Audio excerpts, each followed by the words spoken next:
Hello, everyone. Sunday, January 24th. My name is Alex Levin. I'm here guiding a short meditation in our Sun and Moon Yoga community, Sun and Moon Yoga Studio on YouTube. Thanks for being here, whether you're here at the same time that I'm here or later. There's still an amazing connection, isn't there? It's just such an amazing connection we have. What I see on my screen is my room on that screen, but I know from the experience of teaching these last many months is we're connected in this big space together. Your space is individually where you are, and my space here. So today's topic, resistance is futile, from the Star Trek uh, movies, shows, and why that this morning for me? I've been dipping back into the Yoga Sutras, of course, for inspiration. And the Yoga Sutras being just these very terse statements. And what I love about them, like the Tao Te Ching, or even Bible verses or poems, the way words are put together from really wise beings that are our contemporaries or have come before us, is that they offer them up, I think, just as a poet does or any artist, as something we can each chew on ourselves and something they've seen valuable, and that we also can then find, not that we get something from them, we get a pointer, but it's given to us that we need to chew on it, to digest it, to sit with it, to be with it. So I'm actually inspired by the third law of life, often termed celibacy, and that was for the monastic life, I believe. But for us, I think it can mean moderation. And I love just reading what other wise beings have said before us. This author, Mukunda Stiles, says that this brahmacharya, the way of hold on, it is that word itself is meant to search for, to respect the divine, or living in the supreme being and searching for and respecting the divine. And so the instruction is, the suggested verse to chew on is, by abiding in behavior that respects the divine as omnipresent, one acquires an inspired passion for life. By abiding in behavior that respects the divine as omnipresent, one acquires an inspired passion for life.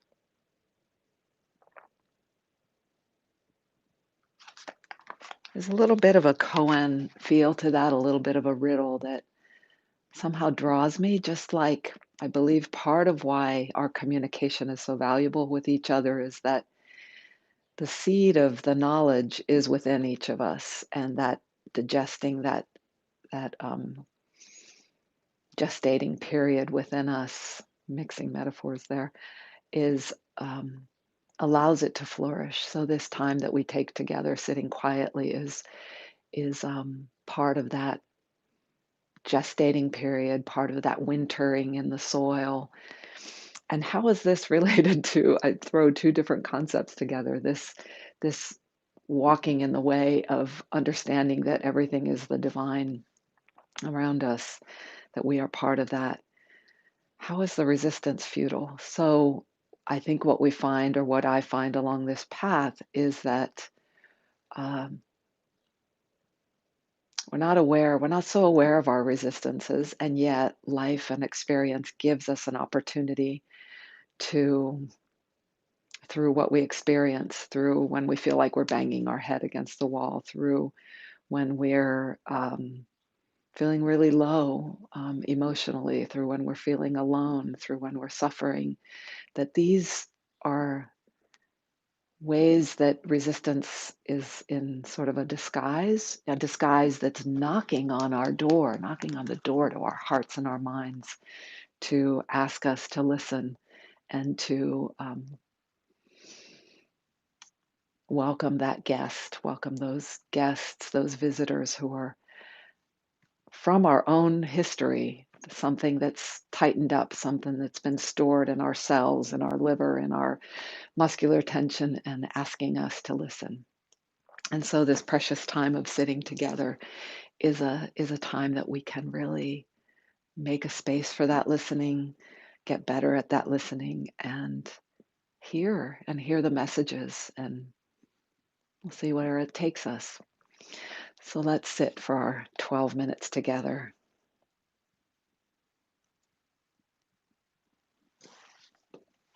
I've been starting with the bell lately, a bell and a bow.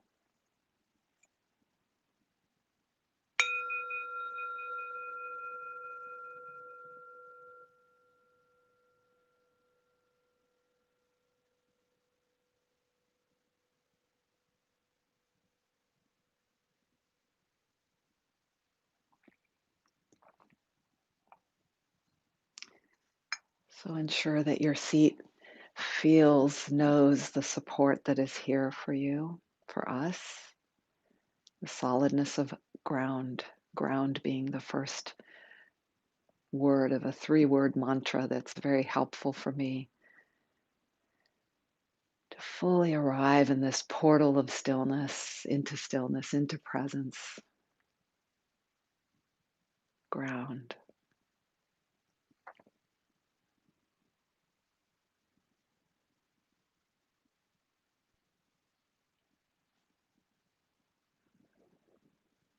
And that involves, as if you've been looking at me and not having your eyes closed, I place my hands in a very particular way that my teacher has taught me, the Zen way of the cosmic mudra or universal mudra.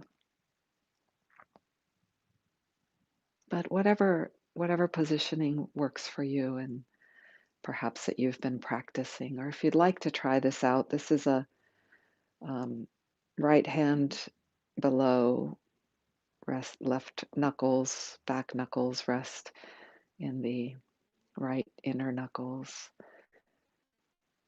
and the thumbs lightly touch. And so backs of my wrists are against my body or my lap.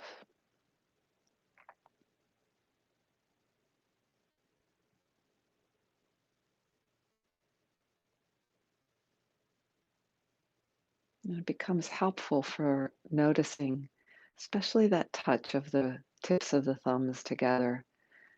I might notice sometimes when I start to press them hard against each other or when they go too lax, and it helps to find this middle way.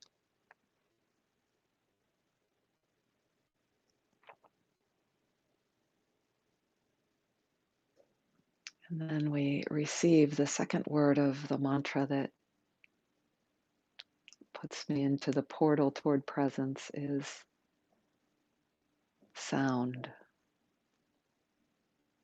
And you might have just heard the sound of my dog snoring nearby.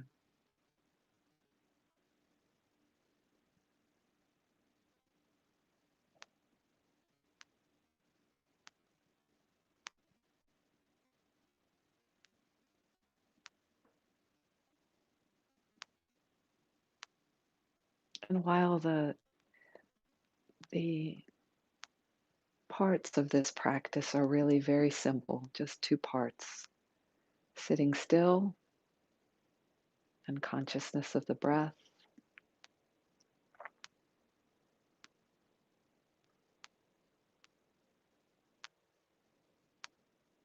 I might add a third part to that. But back to the portal. Ground, sound, sound. What a simple pointer.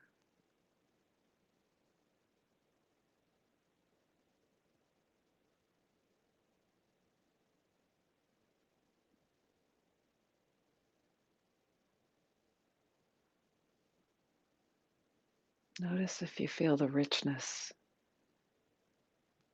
of that pointer,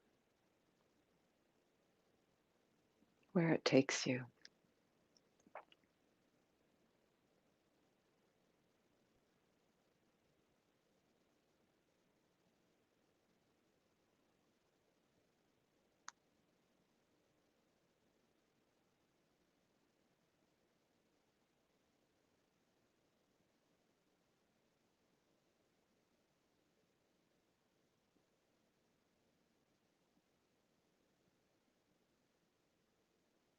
I've heard it said that the element of sound is the most subtle of our sensings,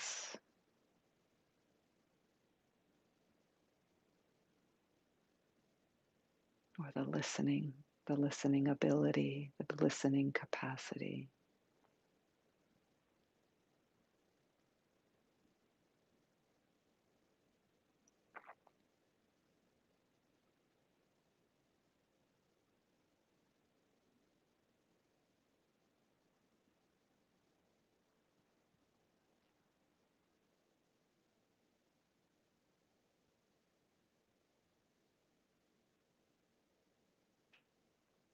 And sound is, when we open to it in our listening, it's kind of a code word for, and you may feel it because sound is more than sound. Sound has touch, it has vibration.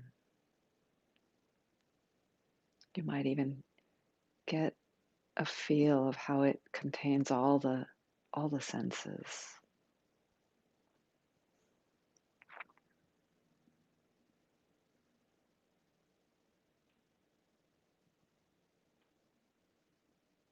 From both inside and outside.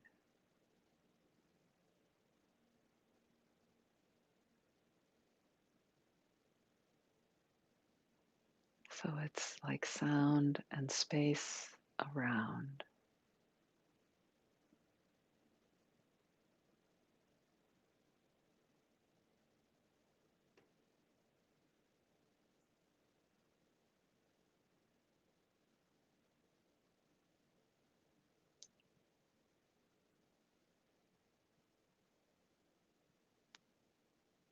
Without losing that sense of center, that sense of ground, the first word.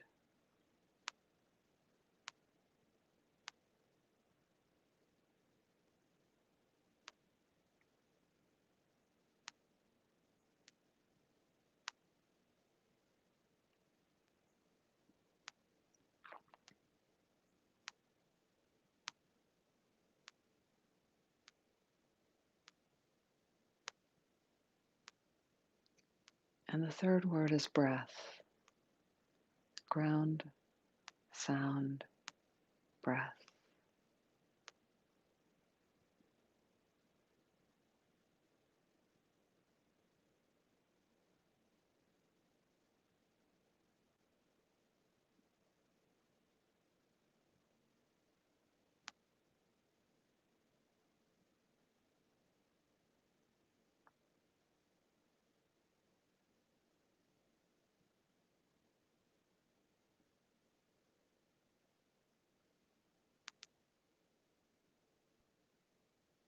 And each of these has lightly waken up, perhaps you notice, attention.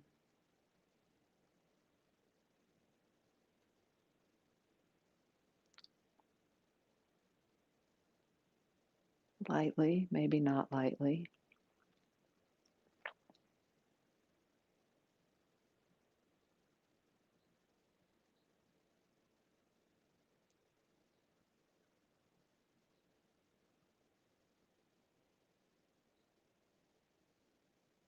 I suggest lightly, if you have the choice, just lightly attending. And so any of those or anything that arrives, including any sense of resistance, can be the visitor that's asking for attention, that light attention.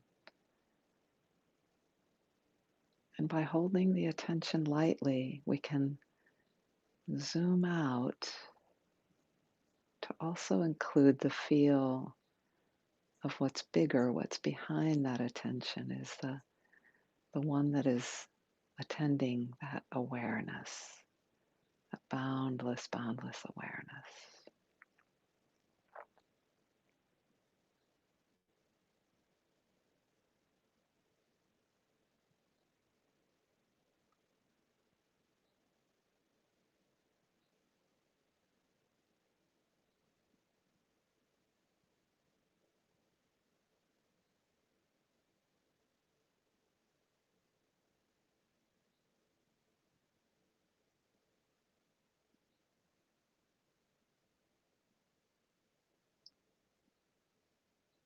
And sometimes your mind, your curiosity may engage back into the zooming in.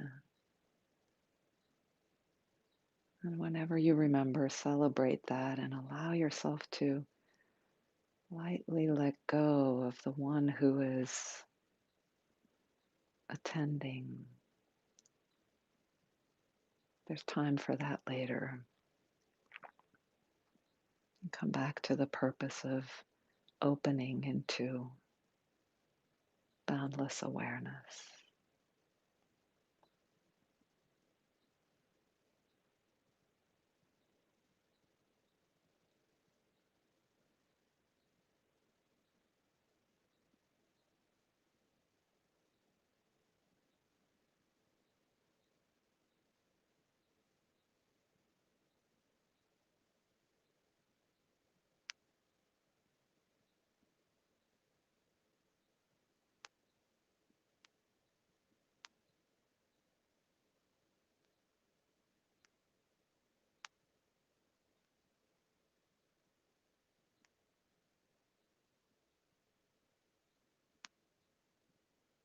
Gently attentive and relaxed.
In these final moments, something that often happens is just before the bell, the meditation gets really deep and rich.